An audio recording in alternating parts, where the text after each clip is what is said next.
Hello, चलिए शुरू करते हैं। हम पिछली वीडियो में यहाँ तक पहुँच चुके थे।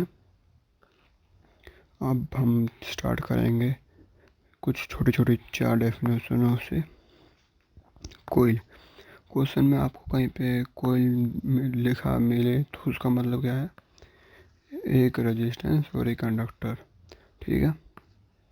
Combination of resistance and inductor is a coil, ठीक है। Active power, reactive power, apparent power. Active power वो होगी जो यूज़ हो जाती है, बिल्कुल कम्प्लीटली यूज़। रिएक्टिव पावर वो होगी जो यूज़ तो होगी थोड़ी बहुत, लेकिन स्टोर ज़्यादा होगी, मतलब वेस्टेज मोर।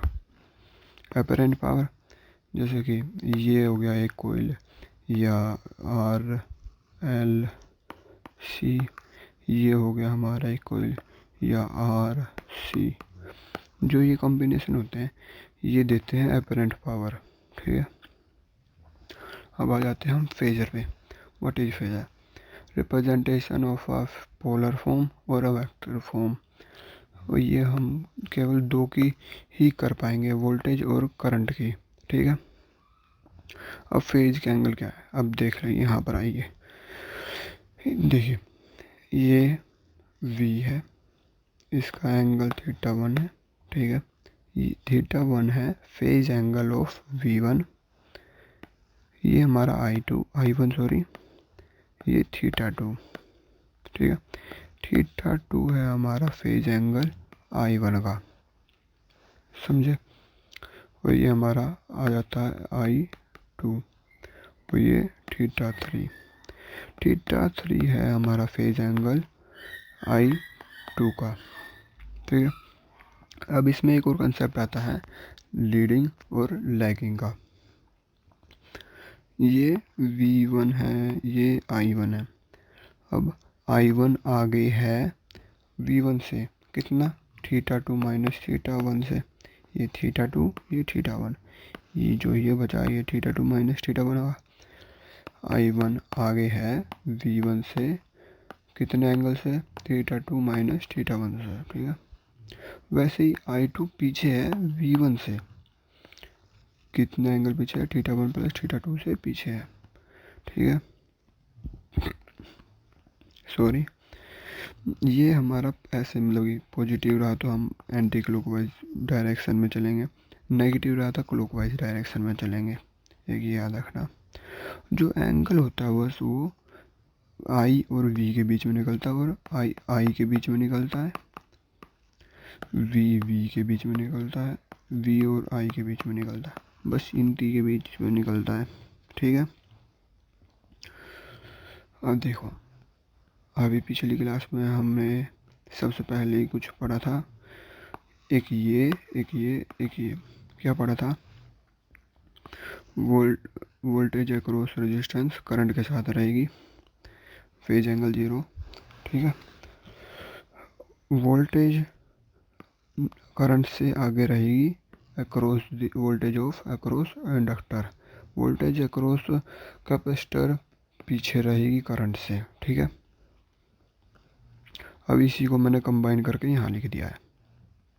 देखो करंट यहाँ पर है, वोल्टेज उसी के साथ है, अक्रॉस रेजिस्टेंस वाली, अक्रॉस इंडक्टर वाली वोल्टेज आगे है करंट से, अक्रॉस कैपेसिटर वाली वोल्टेज पीछे है करंट से, ठीक है। ये हो गया। अब देखो, अभी हम लेट करते हैं, ये वाली यूनिट बड़ी है इससे, तो रिजल्टेंट क्या बनेगा, VL माइनस VC बनेगा। अब जैसे कि हम जानते हैं वेक्टर को हम ना उसकी डायरेक्शन चेंज करे बिना, उसका मैग्नीट्यूड चेंज करे बिना उसकी पोजीशन चेंज कर सकते हैं। हम इसे उठा के क्या करेंगे, यहाँ पर रख देंगे, रख दिया। अब ना ट्रायंगल ऑफ एडिशन से ट्रायंगल ऑफ वेक्टर एडिशन से यहाँ पे एक रिजल्टेंट बन जाएगा रिजल्टेंट V, ठीक है। देखो ये बनेगा, ये रिजल्टेंट V बन चुका है, ठीक है। और ये नीचे VR था, और ये ऊपर हमारा हमने माना था VL ग्रेटर देन है VC से, तो I बाहर XL माइनस XC, ठीक है। अब इसमें हम आगे करेंगे, ये तो वोल्टेज ट्रायंगल हो गया, ठीक है। अब इसे आई से डिवाइड कर देंगे तो क्या होगा, V equal to I R होता है। तो आई से डिवाइड कर देते तो ओम बच जाता है, यहाँ पर जेड बच जाएगा, इम्पीडेंस यहाँ पर, रिएक्टेंस यहाँ पर, रेजिस्टेंस। तो इसे बोलते हैं हम इम्पीडेंस ट्रायंगल। और इसी को हम आई से मल्टीप्लाई कर दे तो पावर क्या होती है, P equal to I square R. ठीक है, पावर का ट्रायंगल, देखो पावर ट्रायंगल, यहाँ पर ये हमारी एपेरेंट पावर, ये हमारी apparent power, active power, reactive power, जो हमने यहाँ पर पढ़ी थी। अब मैं आपको इसका थोड़ा बेसिकली इंडस्ट्रियल यूज बता देता हूँ। इंडस्ट्री में क्या होता है कि ये एक हमारे साथ सेठ जी होते हैं, ये हमारे सेठ जी हैं और ये हमारे इलेक्ट्रीशियन है। ठीक है, सेठ जी इलेक्ट्रीशियन को बोलते हैं कि ना ये जो है इलेक्ट्रिकल बिल ज़्यादा आ रहा है, बिजली का बिल ज़्यादा आ रहा है। तो ये हमारे साहब इलेक्ट्रीशियन साहब बोलते हैं, ये हमारे क्या है, सेठ जी। ठीक है, इलेक्ट्रीशियन को बोलते हैं कि ना जाओ देखो बिजली का बिल ज़्यादा क्यों आता है। फिर जाता है, देखता है, वो देखता है कि ना हमारी जो रिएक्टिव पावर है ज़्यादा है, हम ये रिएक्टिव पावर को कम करेंगे। देखो बिजली का बिल किससे आता है, किससे देख के आता है कि ना ये एपेरेंट पावर है। ठीक है, एपेरेंट पावर है ज़्यादा। ठीक है, एपेरेंट पावर जितनी ही एक्टिव पावर के, देखो एपेरेंट पावर जितनी क्लोज टू रहेगी एक्टिव पावर के उतना बेहतर, मतलब कि रिएक्टिव पावर कम होनी चाहिए। ठीक है, ये हमारे सेठ जी पूरे हट्टे कट्टे, ये हमारे इलेक्ट्रीशियन, इन्होंने देख चुके हैं कि इन्होंने क्या करा, जाके ना इधर का क्या कहते हैं, ये रिएक्टिव पावर कम करी, जो वो करते हैं उनका काम है। फिर जाके सेठ जी को बोलते हैं, सेठ जी अब आपका बिजली का बिल कम आएगा। बेसिकली इलेक्ट्रीशियन ने क्या करा, रिएक्टिव पावर को कम करा। रिएक्टिव पावर को कम करने से एपरेंट पावर बराबर हो रही, अप्रोक्स जा रही है एक्टिव पावर के, जिससे बिजली का बिल कम आएगा। बिजली का बिल कम कैसे आएगा, देखो ये होती है यूज़, मतलब कि एक्टिव पावर का मतलब है जो काम में आ रही है, रिएक्टिव पावर वो है जो वेस्टेज पावर है, ये हमारी वेस्टेज है, ये हमारी एक्टिव है। एक्टिव मतलब जो यूज़ में आ रही है, ऐसे यूज्ड, ये यूज़ पावर है। और ये हमारी टोटल पावर कंजप्शन है, इसकी वजह से आता है बिल। अब बिल वाली में जितनी वेस्टेज कम होगी वो यूज़ ज़्यादा होगा तो बढ़िया होगा, सेठ जी खुश। अब सेठ जी भी खुश, सेठ जी ने बिजली इलेक्ट्रीशियन को दिए बहुत सारे पैसे, सेठ जी खुश, इलेक्ट्रीशियन भी खुश, काम ख़त्म। अब आते हैं हम addition and subtraction of voltage and AC पे। ठीक है,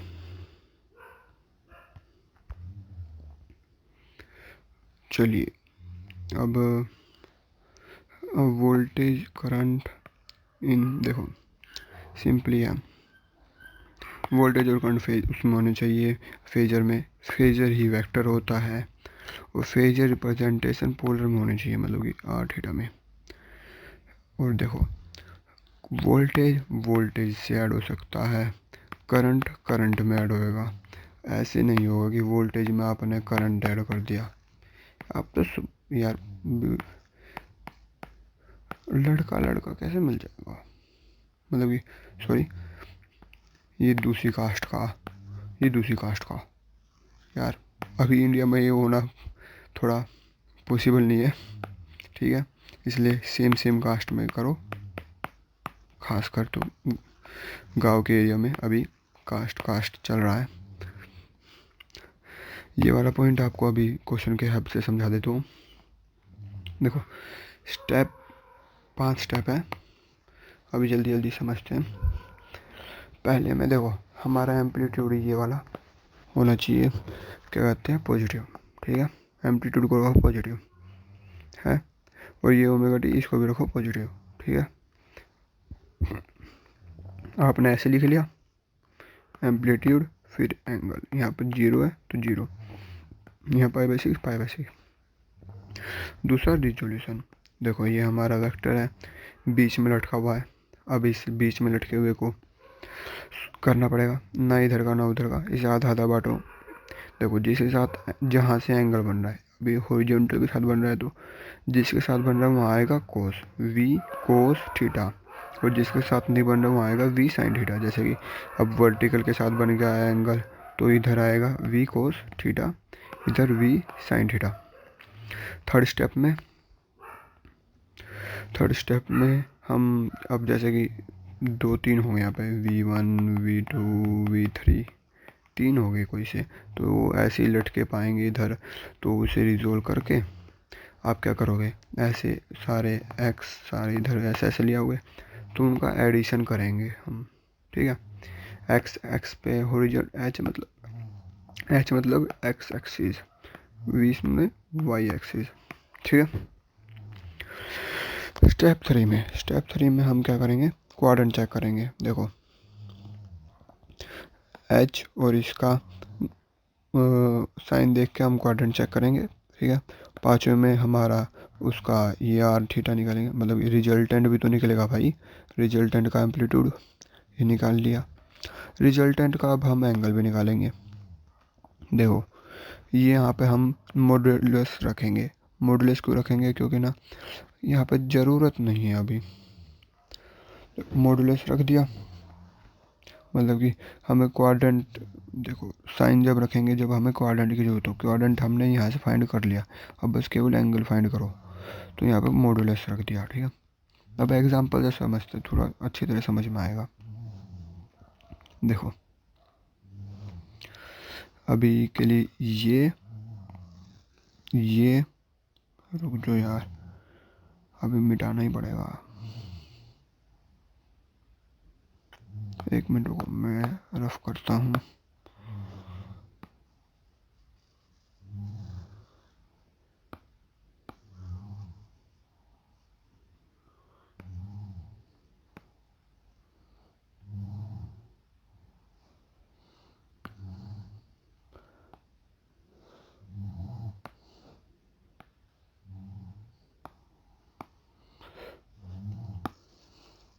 ठीक है, अभी चलो हो गया थोड़ा बहुत साफ।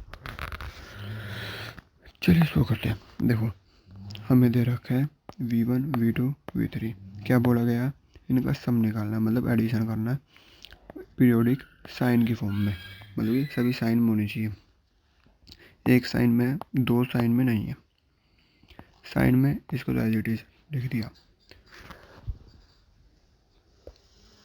ठीक है, और फिर हम V2 कोस में है तो उसे हम साइन में कन्वर्ट कर देंगे। अब ये हमने फर्स्ट लेक्चर में पढ़ चुके हैं कैसे कन्वर्ट करा है, यहाँ हम रिपीट नहीं करने वाले हैं, बता देता हूँ। ये सेकंड क्वाड हमने π/2 प्लस कर दिया, सेकंड क्वाड्रेंट में चले गए, ये पॉजिटिव रहेगा, पॉजिटिव रहेगा क्योंकि साइन पॉजिटिव होता है उसमें। यहाँ पे ये हमारा आ गया V3 कोस है, तो V3 कोस में हमने साइन में चेंज करते हुए, देखो बस यहाँ पे थोड़ा बहुत समझा देता हूँ। ये था हमारा नेगेटिव, इसे पॉजिटिव रखना है, इसे भी पॉजिटिव। चलो पहले तो इसको करते हैं हम चेंज, साइन π/2 मतलब फर्स्ट में, कोस को साइन में कर देंगे चेंज, तो फर्स्ट में आ जाएगा, मतलब फर्स्ट में ला रहे हैं, इधर ला रहे हैं तो फर्स्ट में और पॉजिटिव रहते हैं। ठीक है, यहाँ ओमेगा टी इधर आ, अब ये याद होगा आपको पिछले लेक्चर से, तो इस नेगेटिव को हम अंदर भेजेंगे तो क्या होगा, नेगेटिव प्लस नेगेटिव। अब इसे हम सोल्व कर लेंगे, ओमेगा टी हमारा पॉजिटिव, ये पॉजिटिव हो जाएगा, ये सोल्व करके नेगेटिव और इसको, चलो भैया ठीक है, ये हो जाएगा, ये यहाँ जाएगा नेगेटिव तो पॉजिटिव हो जाएगा, ये नेगेटिव पॉजिटिव और नेगेटिव अपना इधर देखेंगे हम,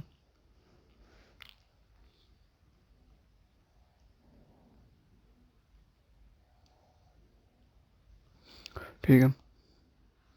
लगता है मैंने यहाँ पे कुछ गलती कर दी, 1 मिनट हो गया। माइनस क्या कहते हैं यार, minus omega T minus 120 plus 23 minus 90 इधर 30। सॉरी मैंने यहाँ पे एक मिस्टेक कर दी है, यहाँ पे प्लस आना था। This is a mistake by me. ठीक है, अभी थोड़ी देर के लिए आप ये मिस्टेक ठीक करके यहाँ पे प्लस करके इसे आप मतलब कि पार्ट 2 करके सोल्व कर सकते हो। ठीक है, लेकिन अभी मैं यहाँ पे कर दे रहा हूँ, इसी से मैं लेके अभी आपको सोल्व करके दिखा दे रहा हूँ। ठीक है, फिर आपका ज़्यादा टाइम ना जाए। अब एज्यूम करिए ये था हमारा। ठीक है, तो हमने नेगेटिव था तो हमने इधर एंटी क्लॉकवाइज जाके क्लॉकवाइज जाके इधर π/6 नीचे ले आए।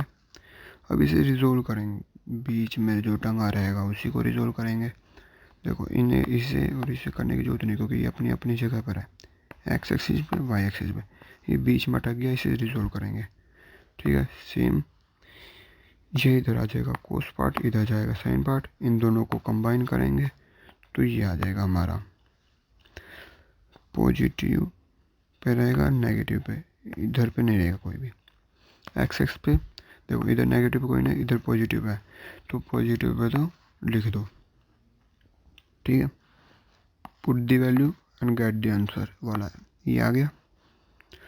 और इधर क्या कहते हैं, पॉजिटिव है एक नेगेटिव है, पॉजिटिव रख दिया, नेगेटिव माइनस कर दिया, ये हमारा वाई आ गया। ठीक है, ये हमारा एक्स वाई आ गया। अब देखो थर्ड स्टेप क्या था, क्वाड्रेंट फाइंड करना, पॉजिटिव पॉजिटिव। ठीक है, मतलब कि क्वाड्रेंट फर्स्ट है हमारा, इसका एम्पलीट्यूड ये रहा जेड। ये कंप्लीट हो चुका है, कंप्लीट हो चुका जेड। ओके है भैया, हमारा आ गया। अब ये tan theta vertical upon horizontal perpendicular upon base, tan theta इधर से आ गया। आप इसमें ना यहाँ पे प्लस करके ये इधर आ जाएगा v3, इधर से π/6, इसका यहाँ पे v3 साइन π/6 और इधर v3 कोस π/6 आएगा। ऐसे करके एक बार सोल्व कर लीजिएगा। ठीक है, अब फटाफट मैं आपको एक और बता देता हूँ। देखो v1 हमने क्या करा था, v1 plus v2 plus v3 करा अभी, लेकिन हमने एडिशन देखा, अभी सब्ट्रैक्शन कैसे करेंगे। v1 plus v2 minus v3 आ गया तो क्या करें, देखो सिंपली v1 प्लस v2 था, यहाँ पे प्लस माइनस v3 कर देंगे। ठीक है, कर सकते हैं हम। देखो जब भी वेक्टर के आगे माइनस लग जाए तो उसका मतलब है कि बिल्कुल 180 डिग्री में घूम जाना। ठीक है, यहाँ पे हम कर रहे हैं v1 plus v2 minus v3। ठीक है, इसका मतलब v1 plus v2 plus minus v3। ठीक है, अब हमें करना क्या है इसके लिए आपको कुछ ज़्यादा ज़रूरत नहीं है, सब कुछ बिल्कुल सेम है। इसको 180 घुमा दो, एक मिनट आपको दिखा नहीं है, कहाँ हो गया ब्लैक कलर, इधर आ गया, ये बिल्कुल अपोजिट में आ गए v3, ये v3 आ गया अपोजिट में, ये 180 घूमे हम, 180 घूम गए। ठीक है, तो ये कितना होगा, थीटा प्लस ये कितना है 90, ये कितना है पाई प्लस का π/6। ठीक है, ठीक है, इज इक्वल टू कि इतना है 180, यहाँ से आपका आ जाएगा थीटा। तो अब आपको क्या कुछ ज़्यादा नहीं करना है, यहाँ से ये कट जाएगा, आपका जो बचेगा वो यहाँ से हट जाएगा। अब इसकी जगह आप यहाँ पे कर देना v3 साइन पाई बाय 6 यहाँ पर आ जाएगा V3 को इसके ऊपर V3 कोस पाई बाय 6। ऐसे करके यहाँ पर आप समेशन y निकाल देना, समेशन x निकाल देना इधर ये करके, ठीक है। बस यही अभी के लिए। 2 टॉपिक रहते हैं, average value and RMS value, वो अगले लेक्चर में हो जाएगा। अभी के लिए thank you, thanks for watching.